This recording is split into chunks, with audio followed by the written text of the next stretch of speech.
السلام علیکم ورحمۃ اللہ وبرکاتہ۔ ایک اور نئی اسلامک ویڈیو میں آپ کی خدمت میں حاضر ہے۔ مزید اس طرح کی اچھی اسلامک ویڈیو دیکھنے کے لیے ہمارے چینل کو سبسکرائب اور ویڈیو کو لائک کرنا مت بھولیں۔ شکریہ۔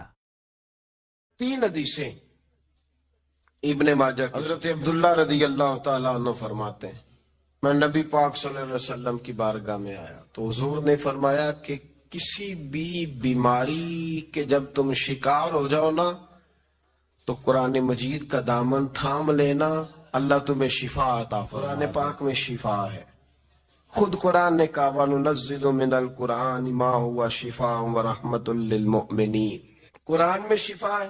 دوسری حدیث نبی پاک صلی اللہ تعالی علیہ وسلم نے صحابی سے فرمایا اس طرح کرو، قرآن مجید اور شہد کو لازم پکڑ لو۔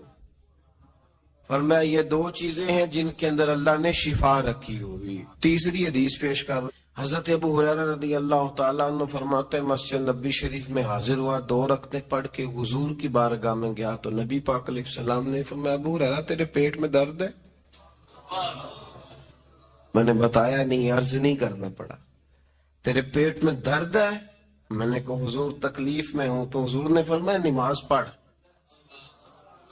فرمایا جب بندہ نماز پڑھتا ہے تو رب اسے شفا عطا فرماتا ہے۔ تو شہد میں شفا ہے، قرآن پاک کی تلاوت میں شفا ہے، اور نماز میں نماز پڑھیں اور خوب پڑھیں، اور گھر میں بھی پڑھیں اور مسجد میں بھی پڑھیں، خوب پڑھیں۔ نبی پاک علیہ السلام تو ہر آفت کے وقت نماز ہی پڑھتے تھے۔ سورج گرہن ہو جاتا تو حضور نماز کی نیت باندھ لیتے، چاند گرہن ہو جاتا تو نماز کی نیت باندھ لیتے، بارش نہیں ہوتی تو نماز شروع کر دیتے، بارشیں زیادہ ہو جاتی تو حضور پھر نماز شروع فرما دے۔ ہر موقع پر سرکار نماز پڑھتے، نماز کی طرف رجحان پیدا کریں، شوق پیدا کریں، قرآن پاک کی تلاوت کریں۔ گھروں میں جب قرآن پڑھا جائے گا تو بیماریاں دوڑ جائیں گی انشاءاللہ۔ 27ویں پارے کے بالکل آغاز میں اللہ تبارک و تعالی نے اسی مضمون کو پھر سے بیان کیا ہے کہ جب حضرت ابراہیم علیہ السلام کے پاس آنے والے اجنبی انسان نہیں تھے بلکہ بشری شکل میں فرشتے تھے، تو ابراہیم علیہ السلام نے ان سے پوچھا کہ آپ کا مشن کیا ہے؟ تو انہوں نے کہا ہم مجرموں کی ایک قوم کی طرف بھیجے گئے ہیں تاکہ ان پر مٹی سے پکے ہوئے پتھر برسائیں جو آپ کے رب کے نزدیک حد سے تجاوز کرنے والے۔ حضرت لوط علیہ السلام کی قوم پر جب فرشتے عذاب نازل کرنے آئے تو پھر دوبارہ سے قرآن مجید نے 27ویں پارے کے آغاز میں اس کا تذکرہ فرمایا۔ آگے جا کے پھر آیت نمبر 56 میں فرمایا وَمَا خَلَقْتُ الْجِنَّ وَالْإِنسَ إِلَّا لِيَعْبُدُونَ، فرمایا جنوں اور انسانوں کو ہم نے اپنی عبادت کے لیے پیدا فرمایا ہے۔ جنوں اور انسانوں کی تخلیق کا مقصد یہ ہے کہ وہ اپنے رب کی عبادت کریں، مقصد عبادت ہے۔ امام غزالی رحمت اللہ علیہ فرماتے کہ اللہ تبارک و تعالی نے نا جس طرح انسان کے وجود میں کھانے کی، پینے کی اور سونے کی طلب رکھی ہے نا، کہ کھاتا ہے پیتا ہے پھر اسے نیند آتی ہے، فرمایا اسی طرح اللہ تبارک و تعالی نے انسان کے وجود کے اندر عبادت کی طلب رکھی ہے۔ اس بات پہ آپ نے غور کرنا ہے، اس کے وجود میں طلب ہے عبادت کی۔ امام غزالی فرماتے ہیں کہ آپ نے دیکھا کہ کسی زمانے میں لوگ بتوں کو پوجتے رہے، پتھروں کو پوجتے رہے، سورج کو پوجتے رہے، چاند کو پوجتے رہے، ستاروں کو پوجتے رہے معاذ اللہ، لیکن کسی زمانے میں آپ کو یہ نہیں ملے گا کہ انسان نے کسی کو پوجا نہ ہو۔ اللہ نے عبادت کی طلب اس کے وجود میں رکھ کے اسے دنیا میں بھیجا ہے۔ ڈائریکشن ٹھیک نہیں ملتی تو غلط رستہ اختیار کر لیتا ہے، اور جب اللہ توفیق دیتا ہے اور محبوب کریم کے کہنے پہ عمل کرتا ہے تو پھر اللہ کی بارگاہ میں جھک جاتا ہے۔ انسان کے آنے کا مقصد عبادت ہے۔ عبادت کی بڑی وسیع تعریف ہے اسلام کے اندر۔ ہم لوگ سمجھتے ہیں صرف نماز پڑھنا عبادت، حالانکہ اللہ کی رضا کے لیے جو کام بھی کیا جائے وہ عبادت ہے. اللہ کی رضا کے لیے جو کام بھی کیا جائے وہ عبادت ہے. اللہ کی رضا کے لیے وہ آپ کچھ بھی کرے، وہ آپ گلی سے روڑا بھی اٹھا دیں تو اللہ عبادت کا ثواب عطا فرمائے. وہ ماں باپ کا چہرہ بھی خوش ہو کے دیکھ لیں تو اللہ کامل حج کا ثواب عطا فرما دے. تو عبادت کا وسیع مفہوم ہے، لیکن مقصود انسان کے دنیا میں آنے کا عبادت ہے. لیکن جب کوئی آدمی مقصود بھول جاتا ہے نا اپنا، دیکھیں نا لوگوں کو مل کے احساس ہوتا ہے کہ اس کا مقصد کیا ہے. کچھ لوگوں کا مقصد شہرت بن گیا ہے، کچھ کا مقصد پیسہ بن گیا ہے، کچھ کا مقصد ہی تعلقات بنانا بن گیا ہے. تو اس سے ہمیں باہر آنا چاہیے. اللہ کریم نے جس مقصد حیات کے تحت دنیا میں بھیجا ہے، ہمیں اس مقصد کی طرف توجہ کرنی چاہیے. پھر آگے سورہ طور شروع ہوتی ہے. اس سورہ میں اللہ تعالیٰ کے اٹل عذاب کا ذکر ہے کہ جب اس کا فیصلہ ہو جاتا ہے تو اسے کوئی ٹالنے والی طاقت نہیں ہے، اور اس دن آسمان تھر تھرا رہے ہوں گے اور پہاڑ بڑی تیزی سے چل رہے ہوں. پھر آیت نمبر 21 سے اہل جنت کے لیے اللہ عز و جل کی جانب سے جو نعمتیں راحتیں تیار ہیں ان کا ذکر ہے، اور یہ بھی کہ اہل ایمان کی اولاد میں سے جو ان کے سچے پیروکار ہوں گے وہ بھی ان سے جا کے ملیں گے. اولاد اگر اپنے ماں باپ کی، نیک ماں باپ کی پیروکار ہوگی تو اس میں اگر کوئی چھوٹی موٹی غلطیاں ہوئیں بھی تو اللہ معاف کر کے جنت میں ماں باپ کے ساتھ ہی ملا دے گا. اصل میں نا نالائق بچوں کا بڑا ذکر ہوتا ہے تو لائق بچے رہ ہی جاتے ہیں بیچارے. نالائقوں کا بڑا ذکر ہوتا ہے تو لائق رہ ہی جاتے ہیں. یاد رکھیے کہ ہر عالم کا، ہر درویش کا، ہر صوفی کا، ہر نیک آدمی کا بچہ غلط نہیں ہوتا. یہ بھی بڑی انفرادی بات ہے. اللہ تبارک و تعالیٰ بڑی رحمت کرتا ہے. بعض لوگوں کو اللہ بڑی عظمتیں عطا فرماتا ہے. حضرت داؤد علیہ السلام کے گھر میں حضرت سلیمان علیہ السلام پیدا ہوئے.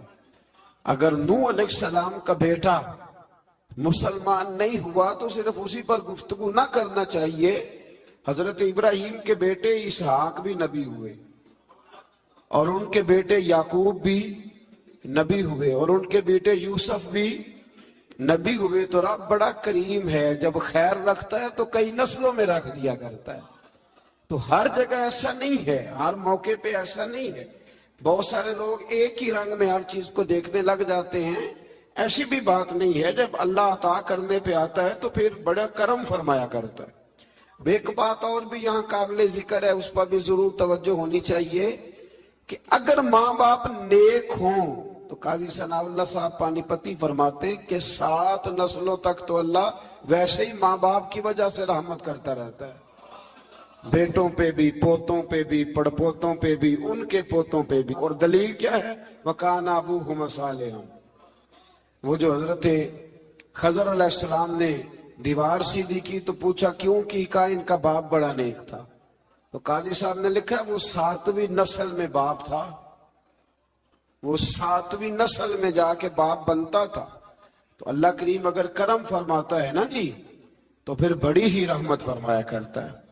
میرے حضرت صاحب رحمت اللہ تعالی علیہ کے والد مولانا ابراہیم رضا خان جیلانی میاں، ان کے والد مولانا حامد رضا خان، ان کے والد مولانا احمد رضا خان، اور ان کے والد حضرت مولانا نقی علی خان، اور ان کے والد مولانا رضا علی خان. 6ٹھی جگہ پہ جا کے حضرت صاحب تھے. لیکن ہم نے اتنا تقوی، اتنا علم، اتنی پرہیزگاری کم جگہ پہ دیکھی جیسی اللہ نے انہیں عطا فرمائی. ایسی بھی کوئی بات نہیں کہ نسلوں میں کچھ نہیں ہوتا. اگر اللہ تعالیٰ کرم فرمائے، بچے تھوڑی توجہ کر جائیں تو پھر جو کچھ انہیں ملتا ہے وہ بھی کسی اور کو نہیں ملتا. یہ بھی اعزاز ہوتا ہے. اللہ کریم سمجھنے کی توفیق دے. آگے سورہ نجم شروع ہوتی ہے. اس سورہ کی ابتدائی 18 آیات میں اللہ کریم نے نبی پاک علیہ السلام کے سفر معراج کی اس منزل رفعت کا ذکر فرمایا ہے کہ جس میں انہیں اللہ تعالیٰ کا قرب خاص عطا کیا گیا. خاص اور یہ تقریباً 18 آیات ہیں. انہی آیات میں اللہ نے یہ بھی فرمایا کہ وما ینطق عن الہوا ان ہوا الا وحی یوحا. فرمایا میرا حبیب مرضی سے نہیں بولتا، وہی کہتا ہے جو رب انہیں وہی ارشاد فرماتا ہے. تو 18 آیات کے اندر اللہ تبارک و تعالی نے فرمایا ثم دنا فتدلی، پھر وہ قریب ہوا اور پھر یہ قریب ہوا فکان قاب قوسین او ادنا. فرمایا اتنا قربت ہوئی، اتنا قریب ہوئے کہ جتنا تیر اور کمان قریب ہوتے ہیں بلکہ اس سے بھی زیادہ. لیکن بات بڑی مزیدار ہے. فرمایا میرا محبوب میرے اتنا قریب ہوا فَأَوْحَى إِلَىٰ عَبْدِهِ، وہ بندہ ہی رہا اور میں اس کا رب ہوں. رہے وہ بندے ہی ہیں. فَأَوْحَى إِلَىٰ عَبْدِهِ مَا أَوْحَى، ہم نے اپنے بندے کی طرف وحی کی جو دل کیا کی. ما اوہا، تمہیں کیوں بتائیں، جو چاہا. یہ بڑے شاندار لفظ ہیں. یا اللہ پوری بات بتانی نہیں تھی تو چھیڑی کیوں تھی؟ بھئی پوری بتانی نہیں تھی. فاوہا الی عبدہ ما اوہا، اپنے بندہ خاص پہ وحی کی جو چاہا کی. تو یا اللہ پوری نہیں بتانی تھی تو چھیڑی کیوں تھی؟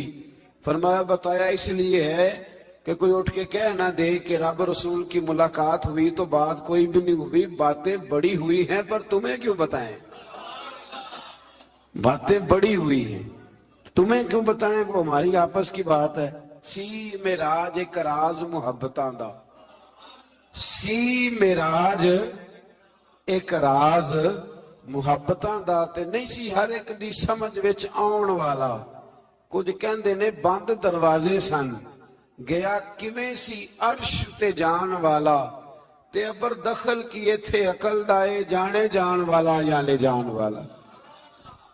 تو یہ واقعہ معراج کو 18 آیات کے اندر اللہ کریم نے بیان فرمایا. پھر سورہ نجم کی آیت نمبر 38 سے فرمایا کہ کسی کے گناہ کا بوجھ کسی دوسرے پر نہیں ڈالا جائے گا، ہر شخص کو اپنے کیے کا پورا پورا صلہ ملے گا.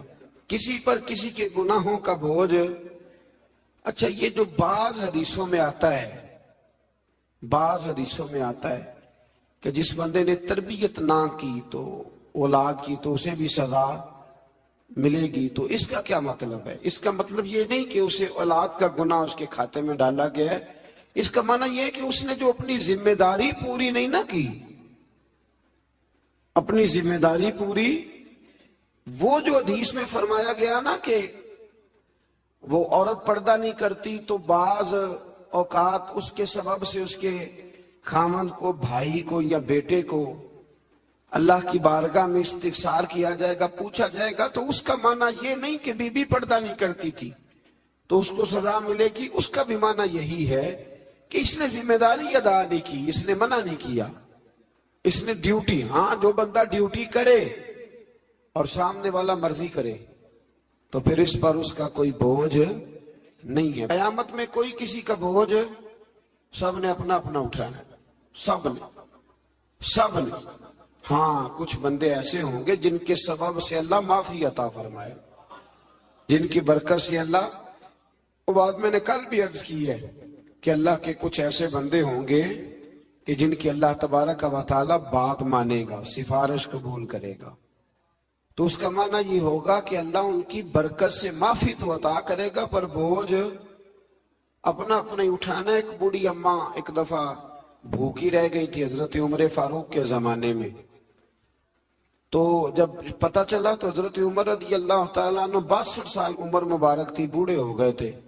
تو گھر سے جب آپ نے وہ تھیلا اٹھایا نا اناج کا بوڑھی اماں کے لیے تو خادم کہنے لگا مجھے دے دے، میں لے چلتا ہوں. تو حضرت عمر کہنے لگے تو بتا قیامت کے دن بھی میرا بوجھ اٹھائے گا؟